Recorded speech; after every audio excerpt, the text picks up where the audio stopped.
నీ మీద చెయ్యి చేసుకున్న వాళ్ళని ముక్కలు ముక్కలుగా నరికి పారేయడానికి వస్తే మాత్రం నిన్నంత అవమానిస్తారా? నీ గౌరవం కంటే నాకు నా పెళ్లి ముఖ్యం కాదు. ఇంత జరిగాక అస్సలు నాకు పెళ్లే వద్దు. మై డియర్ జ్యూరీ మెంబర్స్, భయపడి చేయడం, చేసి భయపడడం ఈ ఒక్క మగాడి చరిత్రలో లేదు.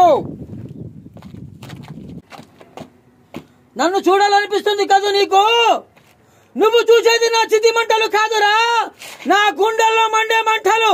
నిన్ను కాల్చి మసి చేయాలని ఎదురు చూసే మంటలు. అవి చూడాలంటే నేను చెప్పిన చోటుకు రారా? ఆశని కొట్టేయాలన్న ఆలోచనతో పథకం ప్రకారం వీడు నిన్ను చంపాలనుకున్నాడు. అదృష్టవశాత్తు నీ కార్ని నేను వేసుకెళ్ళా కాబట్టి వీళ్ళ అసలు రంగు బయటపడింది. ఇన్స్పెక్టర్ గారు తీసుకెళ్ళండి.